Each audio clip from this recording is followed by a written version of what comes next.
They thought she was alone. They thought no one was watching. But in the shadows stood a man who had survived hell, trained to end danger in seconds, beside a canine who never misses a threat.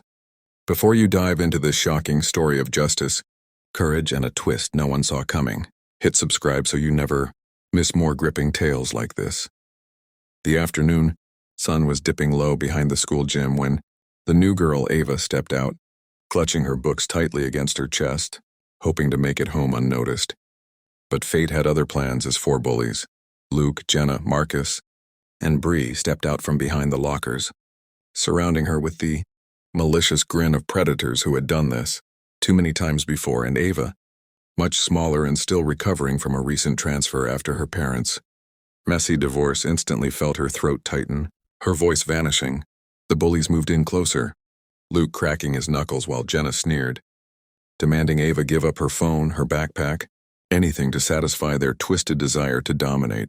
And Ava whispered a trembling, "Please don't," before Marcus shoved her shoulder, sending her stumbling. But what none of them knew was that just across the parking lot, leaning against a nondescript SUV, stood Commander Reed Dalton, a retired Navy SEAL who had seen war reshape men, cities, and souls, and beside him sat Shadow, a highly trained black German shepherd with ice-blue eyes and instincts sharper than knives, both of them quietly observing as they waited for Reed's teenage niece, unaware that the danger unfolding would soon pull them into a storm, darker than expected. Shadow's ears lifted first, his muscles going rigid, sensing Ava's fear before Reed even turned his head.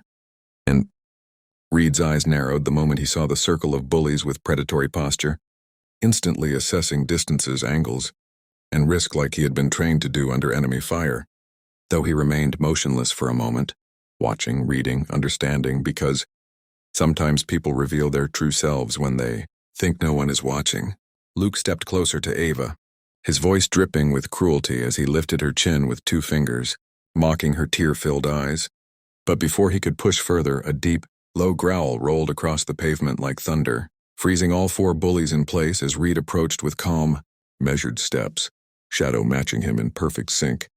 And Reed didn't need to shout or posture because his presence alone, honed by years in combat, was enough to make Marcus swallow hard and Jenna's smirk tremble.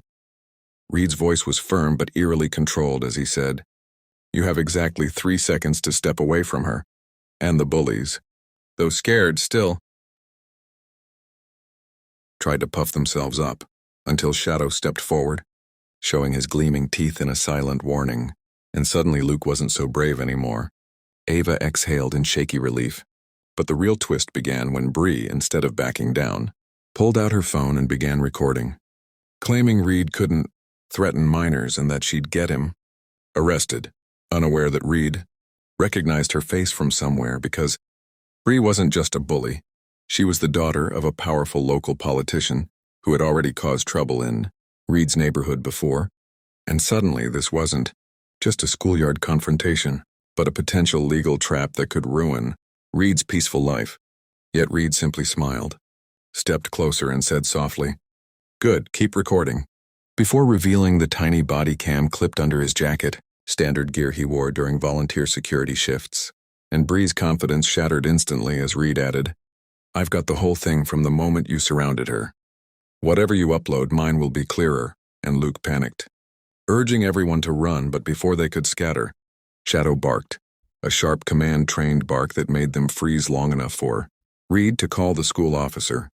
Reporting the assault with calm precision, Ava stood there trembling, trying to thank him, but Reed gently placed a reassuring hand on her shoulder, telling her she was safe now.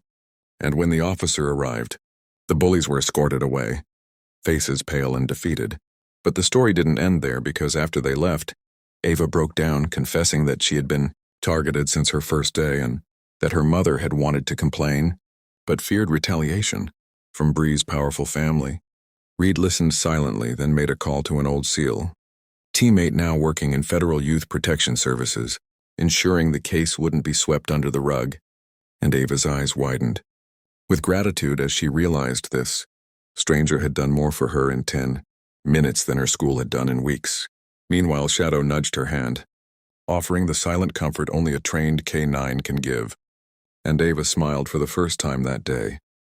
But the final twist came a week later, when Reed received a letter, not from the school, not from the bullies, but from Bree's father himself, who shockingly thanked Reed for intervening because Bree had been spiraling, hanging with dangerous crowds, and that Reed's body cam footage had forced him to confront her behavior before she slipped further into darkness, and Reed, though surprised, accepted the unusual gratitude with quiet understanding, because sometimes justice isn't just about punishment. It's about course correction. Ava, now protected and supported, flourished at school, joining clubs, making friends, and visiting Reed and Shadow often. While the bullies faced mandatory counseling and community service, their reign of fear finally broken. And though Reed never sought recognition, word of his intervention spread, inspiring other students to stand up, speak out, and defend one another, proving that sometimes heroes don't appear in dramatic explosions. They simply step forward at the right moment and refuse to look away. And as Shadow rested beside him during a peaceful sunset a month later, Reed thought about how life's battles come in many forms. Some fought with weapons, some with courage, and some with compassion. And he understood that in that schoolyard, he had fought all three at once.